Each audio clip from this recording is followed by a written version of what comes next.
Hi, everybody. Let me start by saying the obvious. These aren't normal times. As we all manage our way through a pandemic unlike anything we've seen in a century, Michelle and I hope that you and your families are safe and well. If you've lost somebody to this virus, or if someone in your life is sick, or if you're one of the millions suffering economic hardship, please know that you're in our prayers. Please know that you're not alone, because now's the time for all of us to help where we can and to be there for each other, as neighbors, as co-workers, and as fellow citizens.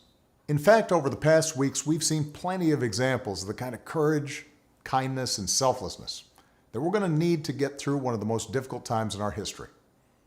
Michelle and I have been amazed at the incredible bravery of our medical professionals who are putting their lives on the line to save others, the public servants and health officials battling this disease, the workers taking risks every day to keep our economy running, and everyone who's making their own sacrifice at home with their families, all for the greater good.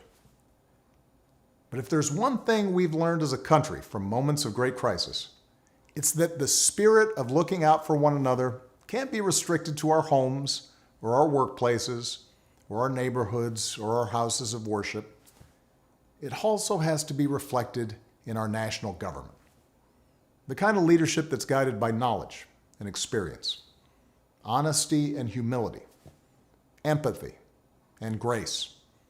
That kind of leadership doesn't just belong in our state capitals and mayor's offices. It belongs in the White House. And that's why I'm so proud to endorse Joe Biden for President of the United States. Choosing Joe to be my vice president was one of the best decisions I ever made, and he became a close friend. And I believe Joe has all the qualities we need in a president right now.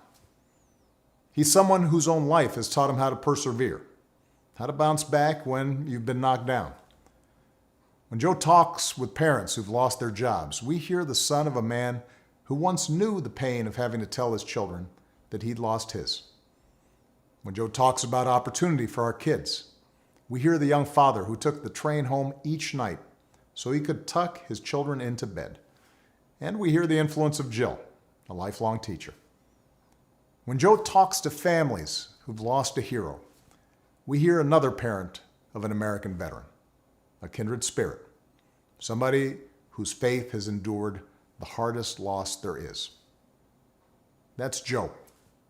Through all his trials, he's never once forgotten the values or the moral fiber that his parents passed on to him and that made him who he is.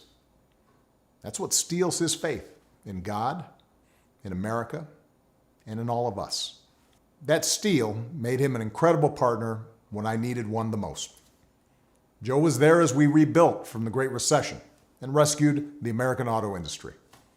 He was the one asking what every policy would do for the middle class, and everyone's striving to get into the middle class. That's why I asked him to implement the Recovery Act, which saved millions of jobs and got people back on their feet. Because Joe gets stuff done. Joe helped me manage H1N1 and prevent the Ebola epidemic from becoming the type of pandemic we're seeing now.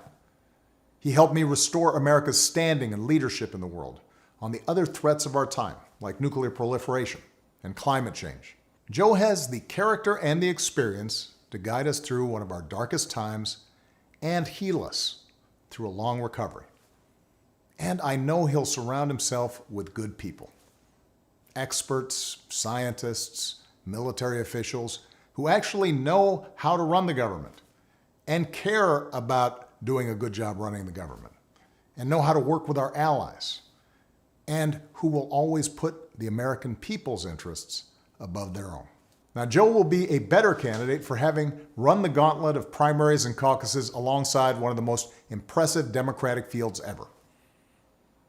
Each of our candidates were talented and decent, with a track record of accomplishment, smart ideas, and serious visions for the future.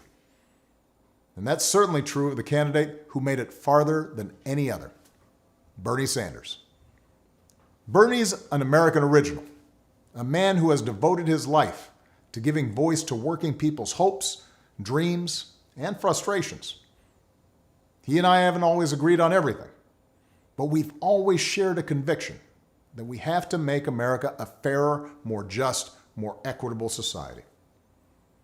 We both know that nothing is more powerful than millions of voices calling for change. And the ideas he's championed, the energy and enthusiasm he inspired, especially in young people, will be critical in moving America in a direction of progress and hope. Because for the second time in 12 years, we'll have the incredible task of rebuilding our economy. And to meet the moment, the Democratic Party will have to be bold. You know, I could not be prouder of the incredible progress that we made together during my presidency.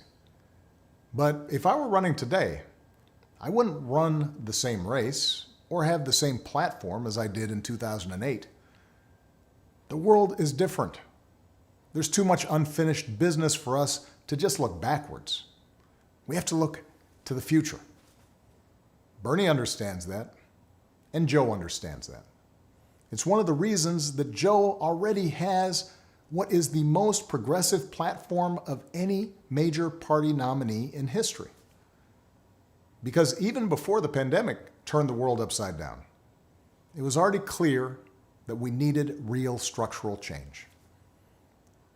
The vast inequalities created by the new economy are easier to see now, but they existed long before this pandemic hit. Health professionals, teachers, delivery drivers, grocery clerks, cleaners, the people who truly make our economy run, they've always been essential. And for years, too many of the people who do the essential work of this country have been underpaid, financially stressed, and given too little support. And that applies to the next generation of Americans. Young people graduating into unprecedented unemployment. They're going to need economic policies that give them faith in the future and give them relief from crushing student loan debt. So we need to do more than just tinker around the edges with tax credits or underfunded programs. We have to go further to give everybody a great education, a lasting career, and a stable retirement. We have to protect the gains we made with the Affordable Care Act, but it's also time to go further.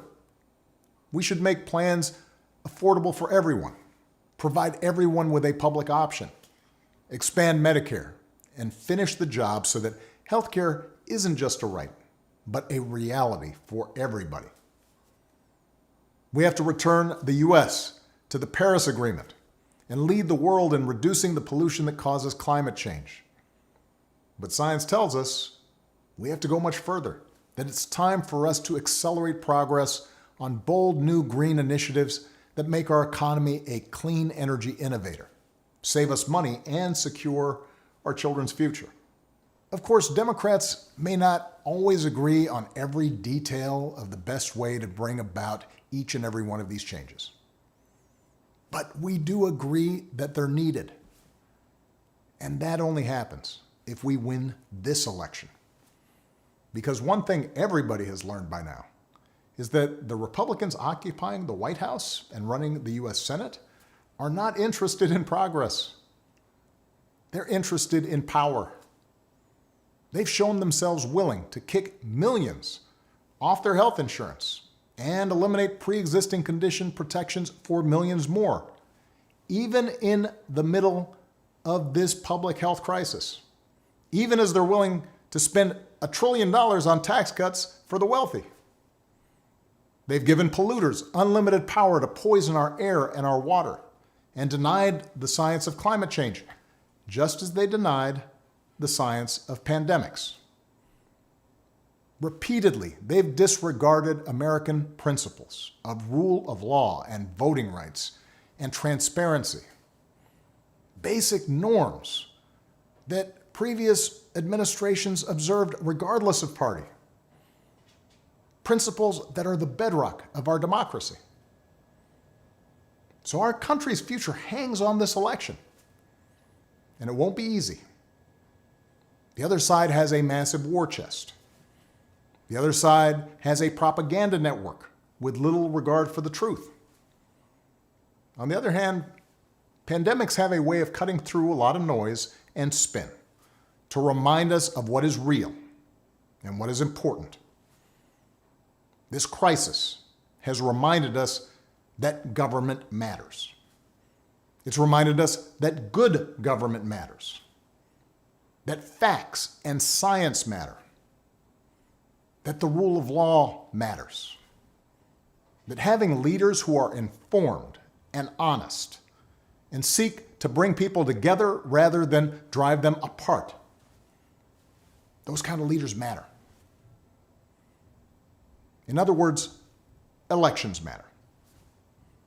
Right now, we need Americans of goodwill to unite in a great awakening against a politics that too often has been characterized by corruption, carelessness, self-dealing, disinformation, ignorance, and just plain meanness.